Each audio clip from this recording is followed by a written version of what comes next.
how did you raise money for your business? So that's a great question. So for me, my dad worked at a 99-cent store in Inglewood. So if you're familiar with Inglewood, it's not the safest area in LA. So he worked right down the street from Great Western Forum, and he worked at a 99-cent store as a cashier. So my dad didn't have any money to his name. That's why I joined the Army. I joined the Army because I didn't have a place to live. I sold my Chevy S10 long bed and to go into the military. I went in the military and I said, I'm going to do this for 20 years. And that was my plan. I was supposed to retire out of the Army 3 years ago at 38 years old. And so I'm like, okay, what am I going to be doing with my life? Then when I got into financial services, my rule number one, Prince, became to shadow the right person. I went and found the best person to shadow, not the best company to work for, not the biggest company to work for. Sometimes people want to work for a big company rather than the best person. I would much rather work for an average company, but work with the best person in a marketplace than work with a big established company and work with a mediocre person. You get a much better benefit of going to the Bulls, and the Bulls have never won a single championship before, and your name is Scottie Pippen, but you get a chance to play with Michael Jordan, you're in better hands than going and playing for the, another organization with a big name, but their players are pretty much tired and they're not like Michael. You want to shadow the best guys. So I want to shadow the best guys in the marketplace. And then I decided to go out there and save money. In 2004, my credit score was 484, 495, 499. That's my credit score. I kept the statement till today. I was $49,000 in debt. And I said, okay, let's get into focus of saving money. So every time I would make 30 grand, 40 grand, $50,000, rather than buying that Rolex watch, rather than buying that Ferragamo shoe, I didn't buy a Ferragamo shoe till my 5th year in business. And I never bought a Rolex watch for myself till my 16th year in business. Never bought myself a Rolex watch. I had $250,000 in a bank account while I was driving a Ford Focus. I'm driving a Ford Focus with $250,000 in a bank. And my friends are buying S600s and they're buying, all these exotic Ferraris and Lambos. I got $250,000 and they barely have $100,000 in the bank, but they're driving a nice car. I said, nope, you're going to save that money. And so the way I did business with people was the following. People would say, who's this 26, 27, 28-year-old? I would say, Johnny, here's a question for you. So what's that? How old are you, Johnny? I'm 45. Okay, I'm 27. Is it fair to say if you are 45 years old, if you have more cash and savings than I do, I listen to you. But if I have more cash and savings than you listen to me. Is that fair? Yeah, that's fair. Great. You call your bank. Why don't you go first? No problem. I'll go first. I called my bank and I would put it on speaker and it would say the account. I said, okay, here you go. Your turn. He says, I'm working with you. I said, fair enough. So I started earning people's respect because of savings, not because the car I got parked outside. Now, obviously, later on came the Aventador, the Ferraris, the Lambos, the Rolls Royce, the Dons, all the crazy stuff came afterwards as well. The $100,000 watches and $1 million cards and all this stuff, baseball cards, all of that came after 15,000 square foot homes and $7 million homes. All of that stuff came afterwards. But during the time of coming up, I was always about cash. Look at it right now. Here's an interesting thing we're going on right now. There's this debate that's constantly comes up about cash. Cash is trash. Cash is trash. Cash is still trash. Cash is king. Cash is not king. Cash is trash. Okay.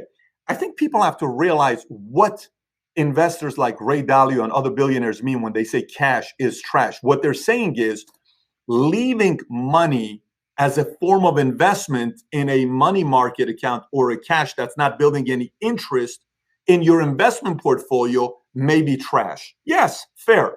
What they're also saying is they're speaking about ultra high net worth people who are worth $30 million to $999 billion, $999 billion, that it's not good to have a big portfolio in cash. That's also fair.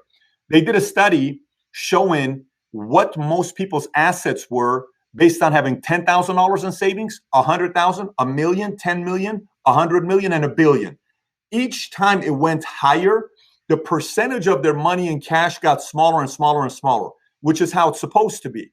And the size of their real estate holdings got very small. But their business interests grew a ton, constantly grew. When I was first getting ready to start my insurance agency, I stacked all my cash. I didn't buy a house. I lived in an apartment complex where my neighbors were porn stars in Chatsworth. If you know anything about Chatsworth, Chatsworth is the capital of porn industry. In the 90s, pretty much in the 90s, 80% of porn was shot in Chatsworth. My neighbors were all porn stars. I would come, my wife and I would come to work and we'd go to the swimming pool on a Sunday. I'm like, babe, we're not at a regular swimming pool, man. They may as well shoot a movie, right? It was so weird, but we were living that. But the point is we had cash. And because we had cash, we were able to withstand anything that could happen. When I started a company, within 2 months, within 4 weeks, we got sued on October 29th of 2009 from a competitor that I left. They sued me because they wanted to eliminate a business. It's a form in the insurance industry. This is very common. They didn't do anything unethical. They're supposed to do that. I've never been sued since, but I got sued at that moment. When they sued me, the first thing they said, the CEO that sued me, his name is Tim. He ended up being on my board 2 years later. He said, let's make him spend some money. Let's run him dry. Meaning what? They didn't expect me to have any cash. I settled 8 months later. They gave me a big check to settle only if I paid it right. They're assuming that if I pay it, I'm done. I cut it. They were surprised. If they would have dragged out the lawsuit, I would have gone out of business. I settled ASAP. I was able to survive. And obviously at this point of the game, last month, by the way, in the month of April, we had our biggest month in the history of the company. We wrote somewhere around 6,500 insurance policies in 1 month. And this has happened all during the pandemic. So then bring it to now. Okay, bring it to now. All these small businesses are being bailed out. You saw Harvard went out there and got an $8.55 million check from the government while they have $40 billion of endowments. Lakers got a $4.6 million check. They felt so bad, they gave it back. You're hearing all these different businesses that got the money that they're giving it back. Harvard never gave it back, by the way. They still have $40 billion in endowments. You know what we did? My CFO and I sat down and we said, are we taking money from the government? You know how much money we would have qualified for $2 million? You know how much we took? Nothing. We didn't take a single penny from the government. Why not? Because we have cash. So times like this, we went and started recruiting talent. We went and invested a few $1 million in technology to even speed up our process even more. We just took the time of processing one policy from 15 minutes to 2 minutes. That made us a few $1 million on what ended up happening because of technology. So the next time you hear an expert in the financial industry tell you cash is trash, remember to dissect that scenario and realize they're not talking about small business owners or entrepreneurs that need cash to survive during times like this. Because when 30 million people get unemployed at a time like this and people are not coming to your restaurant or business, what matters the most is for you to have cash so you don't make any emotional decisions. So to answer your question for you, I went and saved that money to allow me to build a business, not money from family, parents, nobody. I saved it and allowed me to pivot the way we wanted to have a bigger advantage. And by the way, the other benefit was the fact that I didn't need to give up equity to anybody up front. A lot of times, if you raise money too early, I wouldn't need to give up 50% or 60% of the company. I never had to do that. I'm the majority owner of the company. De La Hoya is one of my investors. Gabriel Brenner is one of my investors. But I'm still in control of the company because I was able to start it with my own savings.